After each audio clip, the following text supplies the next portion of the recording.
Laurence Tayat.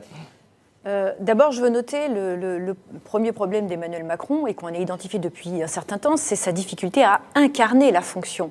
Parce qu'un président de la République ne se mêle pas d'élections municipales, ce n'est pas son rôle, c'est le rôle d'un président de parti politique. Et à un moment, il va falloir qu'Emmanuel Macron sache où il campe. Il est président de la République, il est patron de l'AREM, il est directeur d'un mouvement politique, on ne sait pas bien. En l'occurrence, quand on est président de la République, on est président de tous les Français. Donc on n'a pas à se mêler d'élections municipales, et il s'en est quand même un peu trop mêlé sur la dernière séquence.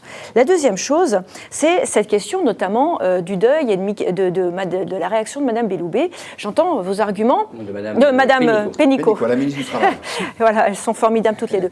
Donc, j'entends vos arguments, ça peut être un problème financier. Bon, tous les ans, 4500 jeunes de moins de 18 ans meurent. 4500 sur 2 700 000 entreprises. En l'occurrence, même le MEDEF était choqué et a demandé à ce qu'il y ait une reproposition de cette loi. Le problème, c'est qu'en fait, on a une réaction épidermique d'une ancienne DRH dont le métier était de négocier des plans sociaux, il faut le rappeler, et qui donc pense plus avec son portefeuille, ou en tout cas le portefeuille de son employeur qui aujourd'hui est l'État, qu'avec ses sentiments.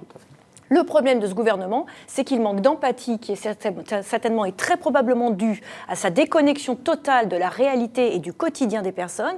Et il serait temps, peut-être, qu'ils aient dans leur ministère des conseillers qui sont en contact avec le réel, parce que là, ils sont en train de faire souffrir les gens. Je rappelle que le bonheur des gens, il ne se mesure pas avec les statistiques du chômage, avec les statistiques du pouvoir d'achat, il se mesure en allant discuter avec eux. Et aujourd'hui, eh bien, on a le sentiment que les gens sont heureux parce qu'on nous annonce que les chiffres du chômage baissent, parce que là, c'est totalement discutable. Le chômage baisse, oui, mais avec, par exemple, en contrepartie, l'augmentation de la précarité et notamment de l'ubérisation du travail. Donc tout ça fait une globalité qui fait dire que finalement, la Startup Nation n'apporte pas le bonheur des gens, mais par contre, nous montre une image déplorable de la politique chez nous, comme à l'étranger. Merci. Cette sévérité est assez partagée par nos internautes. 79% considèrent que la Macronie manque de professionnalisme